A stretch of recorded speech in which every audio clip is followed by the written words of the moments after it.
Estamos no Conecta. O Conecta é um canal de discussões do processo penal contemporâneo. Compartilhe conhecimento pelo Conecta.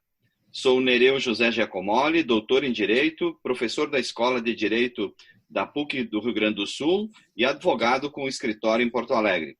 Me acompanha o professor Marcos Heberer. Queremos agradecer a live, a companhia de todos vocês na live de ontem, que tivemos em torno de 400 colegas compartilhando conhecimento pelo Conecta. Nós também agradecemos os mais de 700 seguidores no nosso Instagram. Peço que sempre compartilhem os nossos episódios em decorrência da análise que sempre será, do ponto de vista prático, a influência para a advocacia, para a magistratura e para o Ministério Público no dia a dia forense. Quero também dizer que nós estamos no 4º episódio e nós já passamos por 3 episódios falando sobre os aspectos práticos do acordo de não persecução penal. Nós hoje falaremos sobre a prisão preventiva, pretendemos trazer os pontos polêmicos e avançar no pacote anticrime, falando nos próximos episódios sobre a cadeia de custódia e a prova ilícita.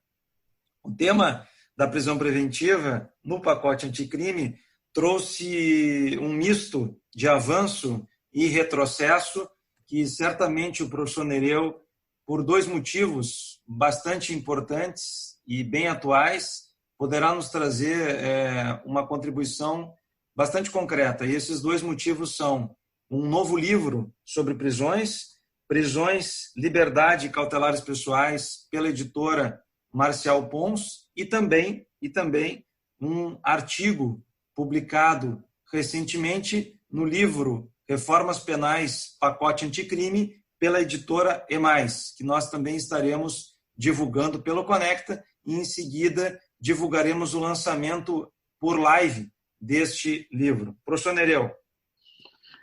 Realmente, o tema da prisão preventiva, da prisão processual, das prisões em si, no direito processual penal, é um tema muito sensível, um tema que sempre está na ordem do dia, tanto nas reformas processuais penais, quanto nas discussões, nos processos, nas doutrinas e nos tribunais.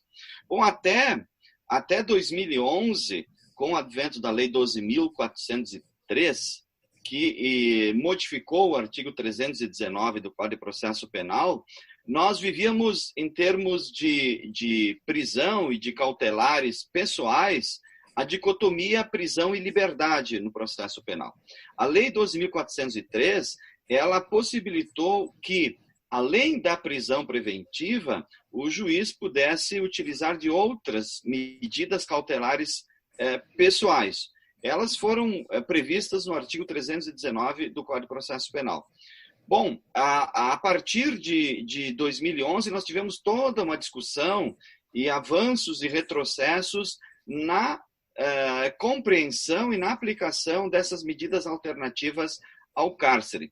Predominou aquela concepção ainda de que a medida cautelar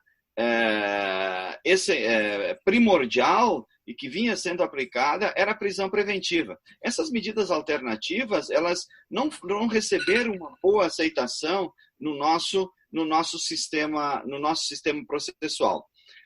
E agora, no pacote anticrime, também nós tivemos alguns avanços e alguns retrocessos em termos de medidas cautelares e especificamente de prisão preventiva. Eu destacaria, para que nós pudéssemos discutir e aprofundar, a questão da decretação da prisão ex officio, da vedação ou não agora no pacote de lei anticrime, embora essa questão já vinha sendo discutida nos tribunais, ela deve ressurgir agora na prática forense. A questão do contraditório nas medidas cautelares e na prisão, o reforço da prisão preventiva como última ratio já estava na Lei 12.403, independentemente da interpretação constitucional e convencional, a prisão preventiva como última ratio, ou seja, a última medida cautelar pessoal. Agora, no pacote anticrime, Também importante a contemporaneidade a ser considerada no momento do decreto de prisão preventiva e no momento de revisão dessa prisão preventiva, que deve ser revista agora de 90 em 90 dias. Acredito também, penso que não só essa revisão se refere à prisão preventiva em si, mas também as medidas cautelares alternativas. E há toda uma disposição preocupante, problemática, na questão da prisão na sentença penal, na decisão de pronúncia, a questão da prisão no tribunal do júri e a prisão também no segundo grau de jurisdição. Então, é importante, me parece relevante, nós aprofundarmos algumas considerações, pelo menos iniciais, né, nessa primeira live, nesse primeiro episódio do Conecta, sobre esses pontos realmente que vão se tornar polêmicos no dia a dia forense, além das vedações que eu considero um retrocesso, das vedações da liberdade provisória agora no pacote anticrime. Certo. Sobre a questão da vedação ex officio, nós temos aqui uma luta que nos acompanha desde a edição do Código de Processo Penal da década de 40 e numa tentativa de várias reformas e mini-reformas do Código de Processo Penal, e nós jamais conseguimos alcançar essa vedação na atuação do juiz. Então, o pacote anticrime aqui, ele nos surpreende sob esse ponto de vista, trazendo uma mudança normativa no artigo 282 do Código de Processo Penal, em que o magistrado não poderá decretar as medidas cautelares de ofício, dentre elas, evidentemente, a que mais importa em relação a essa vedação é a prisão preventiva. De modo que, tanto na fase preliminar quanto na instrução, nós não teremos a atuação ex officio do magistrado. O que importa nisso? Trazer também para reflexão, eventualmente até para o debate, esta questão em relação ao protagonismo judicial, ela deveria ter iniciado numa cultura de não atuação do magistrado. Essa cultura nós não temos. Nós temos, ao contrário, uma cultura no processo penal brasileiro de atuação do magistrado, inclusive além das próprias forças do Ministério Público, ou seja, da acusação. O que significa dizer isso, Nereu? Significa dizer que é muito provável que, se nós ficarmos esperando na sala o que vai acontecer dentro dos processos e na jurisprudência, é muito provável que nós tenhamos um choque da cultura, do protagonismo, com a mudança normativa. Significa dizer que não demorará a que essa mudança normativa ganhe algum tipo de contorno de relativização no judiciário. Professor Marcos, embora o artigo 3º-A esteja ainda sendo questionado no Supremo Tribunal Federal, em face da ADIM, eu penso que tanto o artigo 282, parágrafo 5º, tá, quanto as demais disposições aqui específicas nas cautelares, que poderiam gerar uma interpretação de autorização de atuação ex officio, elas devem ser interpretadas conforme o artigo 3º-A do Código de Processo Penal, que diz que o processo penal terá estrutura acusatória, vedadas, expressamente consta no artigo 3º-A, vedadas a iniciativa do juiz na fase de investigação e a substituição da atuação probatória no órgão da acusação. Então, o desenho que a lei, o pacote anticrime, traz de um processo penal é de um processo penal acusatório, um processo penal de partes com iniciativa das partes, ou seja, do Ministério Público, do assistente da acusação, quando estiver em juízo, e da defesa. Então, o parágrafo 5º e os demais do artigo 202 do CPP e os demais dispositivos devem ser interpretados conforme o artigo 3º. Tá? Inclusive nas hipóteses do flagrante. Eu vejo que na hipótese do flagrante também essa conversão, não pode haver uma conversão ex officio da prisão, deverá haver um pedido do Ministério Público ou até uma representação da autoridade policial quando encaminha o flagrante para a decretação da prisão preventiva. Né? Mas eu tenho que, no flagrante também não pode haver essa conversão ex officio, que é uma decretação ex officio da prisão. E o mesmo também se torna problemático lá na sentença, quando o réu estiver solto e não há um pedido de que ele não responda o recurso em liberdade, em caso de condenação, nas decisões do júri, na pronúncia, e também nas decisões do plenário, quando não há pedido do Ministério Público para que seja decretada a prisão, para que não seja reconhecido o direito do réu em recorrer em liberdade. Então, seguramente, esta questão do decreto ex officio, da decretação de cautelares pessoais, aqui principalmente a prisão preventiva, quando não há uma manifestação expressa do Ministério Público nos autos do processo, ou quando não há, lá na fase ainda de investigação, representação da autoridade policial, ou pedido do Ministério Público, é uma situação bem problemática que trará certamente uma discussão muito importante e grande, discussão na doutrina e nos tribunais, até nós termos uma jurisprudência consolidada. Também não tenho certeza se isso vai chegar a ser consolidado, porque nós temos muitas questões ainda envolvendo prisão e outras questões processuais que desde 1941, com o CPP, até hoje os tribunais não chegaram a um consenso. Então, esse é um tema muito sensível e problemático que nós talvez ainda possamos discutir mais adiante, esse tema, quando surgirem já as primeiras decisões definitivas sobre isso. Então, essa complementação que eu queria fazer. E também importante aí a motivação, Marcos, a motivação e a fundamentação das cautelares agora que expressamente o legislador diz que precisa motivar e fundamentar o decreto de prisão. E queria te ouvir também se isso se aplica também quando o juiz vai renovar a prisão, que agora de 90 dias o juiz deve renovar esta prisão, né? Deve rever os fundamentos da prisão. Sem dúvida. Bom, nós temos essa questão da vedação ex officio, que ainda, apesar de não termos decisões definitivas, os tribunais, eles estão, pelo menos aqui no Tribunal de Justiça do Estado do Rio Grande do Sul, nós, infelizmente, temos um número muito grande de habeas corpus propostos em relação a decisões de ofício dos magistrados, ainda depois do pacote anticrime, mas felizmente, por outro lado, nosso Tribunal de Justiça aqui tem sido atento à ideia do pacote anticrime, principalmente a questão do sistema acusatório, e se reproduzem, se multiplicam os habeas corpus aqui concedidos, não só em razão de prisões decretadas de ofício pelo magistrado, ou seja, sem iniciativa de partes, que esta é a grande ideia do pacote anticrime, mas também decisões sem motivação. Mas antes de chegar na motivação, essa motivação que foi inspirada lá no parágrafo 1º do 489 do Código de Processo Penal, eu queria te ouvir um pouquinho, Nereu, sobre a questão prática do contraditório nas medidas cautelares. Nós sabemos que o contraditório é algo que nós perseguimos há muito tempo.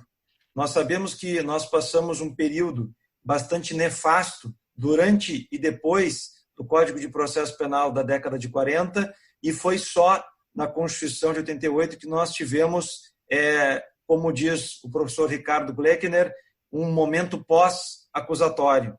E esse momento pós-acusatório, ele nos trouxe, infelizmente, uma sopa, né, de ingredientes das mais variadas origens em relação não só à prisão, à prova ilícita, ao contraditório, à fundamentação das decisões judiciais. E é claro que nós sabemos que o contraditório não tem sentido, por exemplo, numa decisão de prisão preventiva. Evidentemente que não tem sentido prático algum o contraditório, mas o contraditório poderia ter um sentido negocial, inclusive do ponto de vista da possibilidade de se implementar aquela medida cautelar em outras medidas cautelares, e era isso que eu queria te ouvir antes da gente partir para o próximo ponto, que é a vedação da liberdade provisória em determinadas espécies de delito. Com a Lei 12.403 de 2011, independentemente de nós invocarmos qualquer dispositivo constitucional, era possível, a lei previa a possibilidade do contraditório nas medidas cautelares.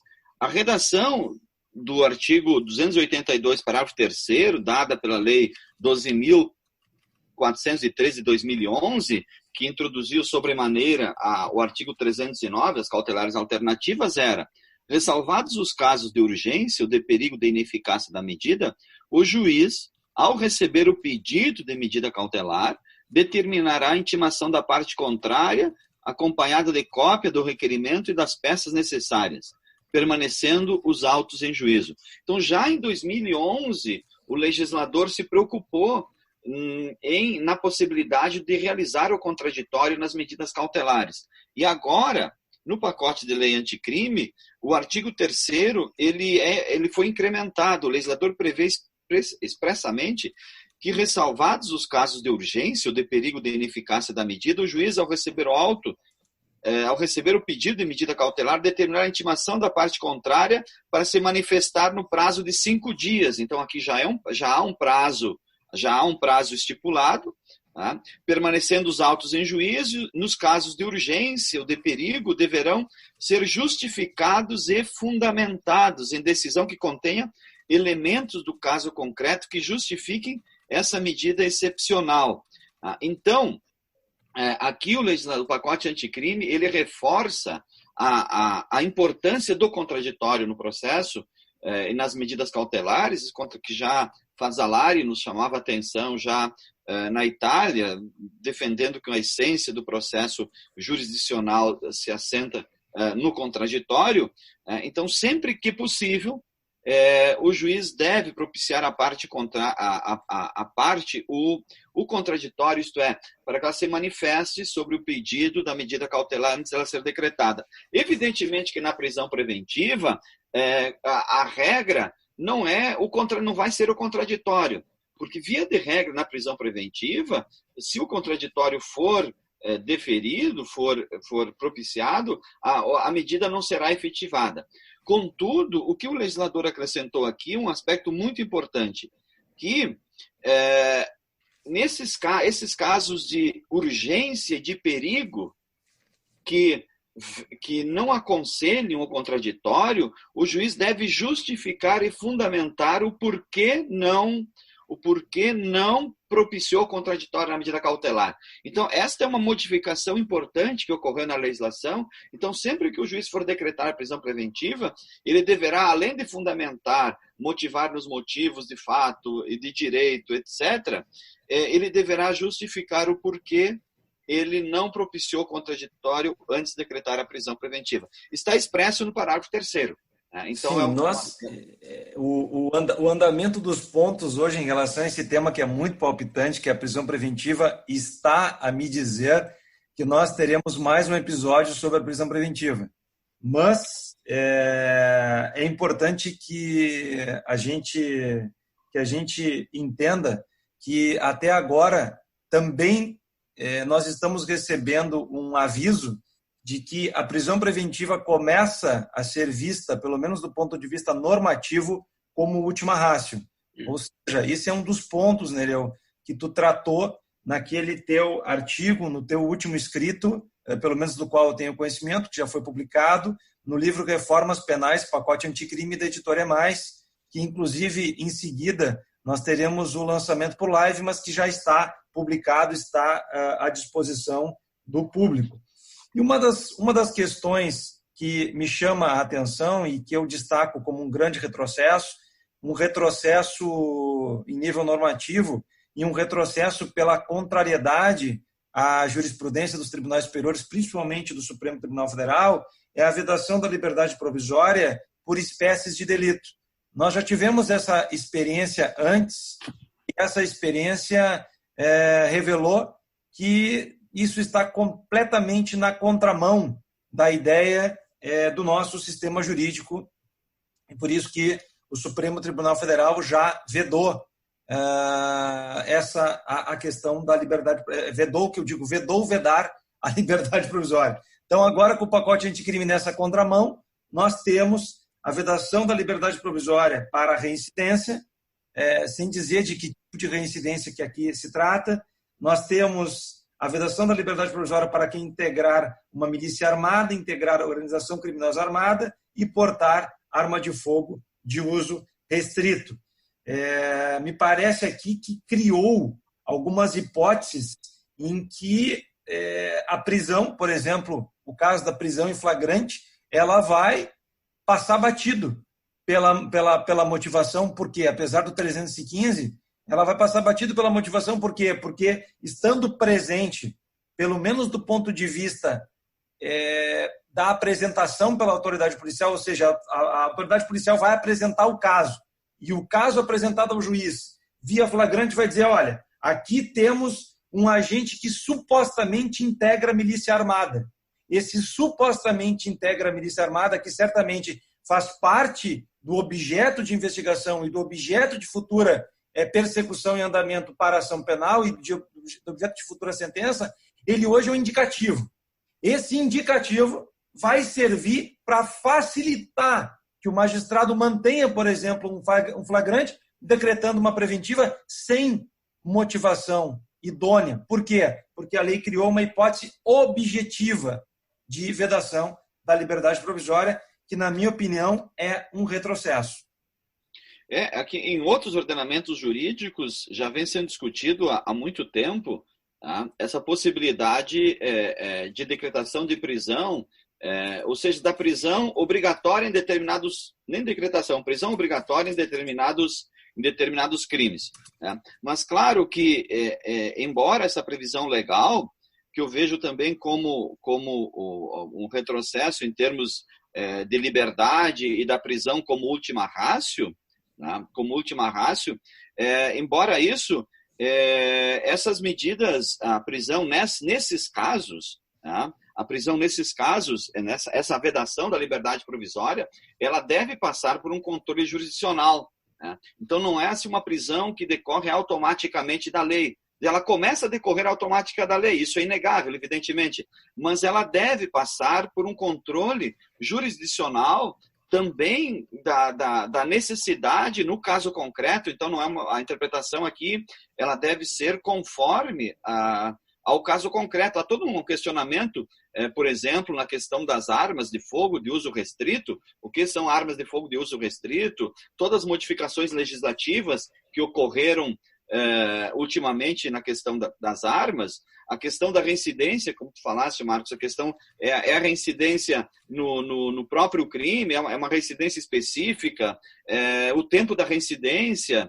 Então, o que é uma milícia, o que é organização criminosa, se no caso concreto há indícios suficientes de organização criminosa, etc. Porque a cognição na prisão, ela é uma cognição do juízo superior ao próprio recebimento da denúncia. Tá? Embora haja indícios para se oferecer uma denúncia, mesmo para se receber uma denúncia, no caso aqui de prisão, de restrição da liberdade, a cognição ela é mais profunda que a análise do oferecimento da denúncia pelo Ministério Público e do recebimento pelo juiz. Então, por isso aqui também eu vejo como a necessidade de um controle jurisdicional sobre essas medidas. Tá? Nós vamos passar pelos próximos pontos, que são muito importantes e que nós vamos aprofundar nos próximos encontros, que passam pela motivação da preventiva, que está lá no artigo 315 do Código de Processo Penal e que se inspirou no Código de Processo Civil, no parágrafo 1º do 489 do Código de Processo Civil. Nós vamos também passar pela análise da contemporaneidade da prisão preventiva e vamos passar por um ponto importantíssimo que eu não tenho dúvida que será um diferencial, e o dia a dia forense ele vai nos trazer essa repercussão, que é a questão que fala da revisão da cautelar no prazo de 90 dias. Não sei se eu estou achando, professor Nereu, que isso é um avanço, mas eu queria ouvir os colegas Marcos Fraga e Felipe Giacomoli sobre este tema, que eles já terminaram um artigo trabalhando especificamente esta cláusula dos 90 dias, mas eu queria ouvir o Felipe e o Marcos sobre isso. Vamos lá, Felipe. Olá, eu sou Felipe Giacomoli. Com grande alegria aqui estou hoje com os professores Marcos Nereu, com meu colega Marcos Fraga também. E esse ponto da revisão obrigatória da prisão instituída pela Lei Anticrime, no parágrafo único do artigo 316 do Código de Processo Penal, com certeza é uma grande evolução do nosso legislador. Já que em 2011, naquela reforma que nós tivemos, que inseriu as medidas cautelares alternativas, esse dispositivo que fixava justamente um prazo máximo e um prazo de revisão da medida cautelar tinha sido vetado, a inserção agora desse parágrafo único, com certeza é um motivo de grande comemoração para todos nós. E na medida em que as medidas cautelares alternativas, elas se sujeitam também aos mesmos pressupostos e à mesma base principiológica da prisão cautelar, eu entendo, assim como os professores Nereu e Marcos nos adiantaram, que ela é plenamente aplicável também às medidas cautelares alternativas ao cárcere. Justamente esse é um objeto de um estudo, de uma pesquisa que estou desenvolvendo junto com o Marcos Fraga, e eu queria também ouvir um pouquinho ele, o que ele pensa sobre isso. Olá a todos. É sempre uma honra estar aqui e compartilhando conhecimento no Conecta, né? Esse podcast que vem inovando e aprofundando diversos temas, né? E de alguma forma trazendo conhecimento de uma forma totalmente democrática dentro de plataformas como o Spotify, o Deezer, o YouTube, né? Mas agradeço o espaço aqui ao professor Marcos e ao professor Nereu, e conduzindo essa pesquisa com o Felipe Giacomoli, a gente pôde constatar que essa alteração, né, prevista então no parágrafo único 316, ele vem justamente, né, e naturalmente, quando iniciamos essa pesquisa, tivemos o enfrentamento daqueles que dizem, não, esse ponto específico diz respeito tão somente à prisão preventiva. E a partir daí, em conversas, até mesmo com o professor Nereu e conversas com o professor Marcos, a gente abriu alguns julgados do Superior Tribunal de Justiça e também adentramos dentro de uma revisão bibliográfica em que a gente pôde enfrentar e verificar que a medida cautelar diversa do cárcere ela não possui um valor, um menor valor frente à prisão preventiva, e que não seria, então, a prisão preventiva um instrumento para substituir a preventiva, ou um instrumento menos gravoso, ou então não se submete a regras. A ideia não é essa, né? A ideia é justamente verificar que o próprio Superior Tribunal de Justiça ele prevê a igualdade de requisitos e pressupostos frente à prisão preventiva, à medida cautelar, a existência então de fundos como estelite, perigo de liberdades, e também obedecerá então todos os critérios específicos da prisão preventiva. Esse é o nosso ponto de vista, é isso que nós viemos sustentando. Tá bem? Então vocês estão vendo como um avanço essa disposição legislativa.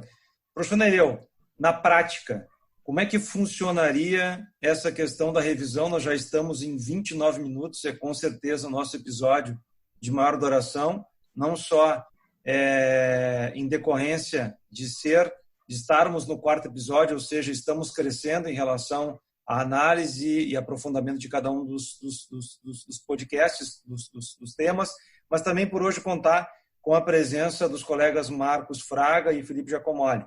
Na prática, para nós terminarmos e então podermos ir para o próximo episódio, que será o 5º episódio, quando trataremos de outros aspectos da prisão preventiva, principalmente sobre a motivação, sobre a decisão de pronúncia, sobre a decisão condenatória e sobre a prisão, entre aspas, obrigatória para aquelas condenações de mais de 15 anos lá no Tribunal do Júri. Na prática, como que o juiz deveria proceder diante de uma medida cautelar e também de uma preventiva em relação a esses 90 dias? Bom, Marcos, é um assunto muito polêmico e importante que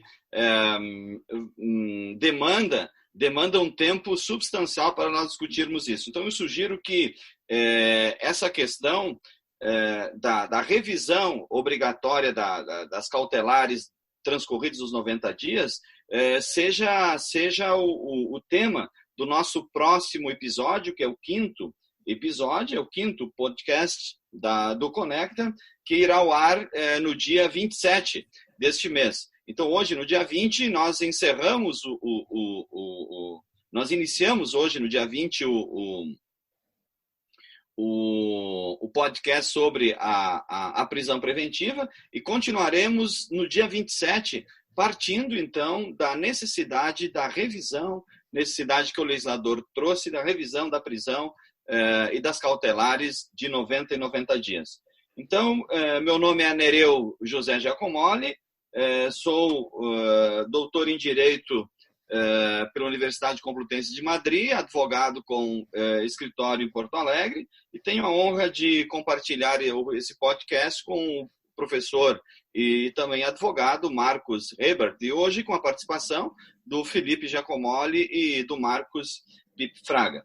Então, nos vemos então no próximo episódio, no dia 27 de junho, tá? 27 de maio, né? 27 de junho. O professor Nereu já está postergando o próximo podcast. Não, o próximo podcast vai ser no dia 27 de maio. 27 de maio, eu já estou acelerado com as novas tecnologias. A pandemia me colocou no ápice do furacão, né? Então, estou andando em alta velocidade, mas o nosso próximo podcast será realmente no dia 27. Então, agradeço aí a todos.